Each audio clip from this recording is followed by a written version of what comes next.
పశ్చిమ గోదావరి జిల్లా ఉండిలో కూటమి ఎమ్మెల్సీ అభ్యర్థి పేరాబత్తుల రాజశేఖరం ఎన్నికల ప్రచారాన్ని నిర్వహించారు.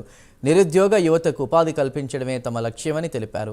మంత్రి నారా లోకేష్ రాష్ట్రంలో కొత్త పరిశ్రమలను తీసుకొస్తున్నారని, వీటితో వేలాది మందికి ఉపాధి కలుగుతుందని అన్నారు.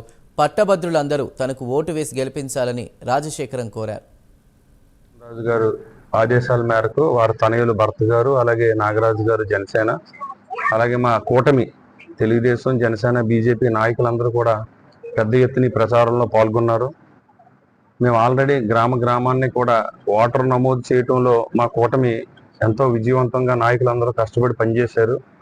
మరి ఎలక్షన్ డేట్ ఇవ్వటం, ఈ నెల 27వ తారీఖున ఎలక్షన్ కాబట్టి ప్రతి గ్రాడ్యుయేట్స్ని కలిసి ఈ కూటమి ప్రభుత్వం చేస్తున్న మంచి పనుల గురించి, అభివృద్ధి సంక్షేమ కార్యక్రమాల గురించి తెలియజేస్తూ పేరాబత్తుల రాజశేఖరన్ నన్ను మరి కూటమి అభ్యర్థిగా నిలబడ్డాను కాబట్టి మొదటి ప్రాధాన్యత ఓటు వేసి నెగ్గించమని మరి ప్రతి గ్రాడ్యుయేట్స్ని కలిసి చెప్పడం జరుగుతుంది. అదేవిధంగా ఇది పట్టభద్రుల గ్రాడ్యుయేట్స్ సంబంధించిన ఎలక్షన్. ముఖ్యంగా పట్టభద్రులు అంటే నిరుద్యోగ యువత, ప్రభుత్వ ఉపాధ్యాయులు, ఉద్యోగులు, అలాగే కాంట్రాక్ట్ ఉద్యోగులు, అలాగే అవుట్ సోర్సింగ్ మరియు పెన్షనర్స్ సంబంధించిన వారి సమస్యలన్నింటితోని కూడా ప్రభుత్వంతో కలిసి వారి హక్కులు కాపాడటానికి ప్రయత్నం చేస్తానని తెలియజేస్తున్నాం.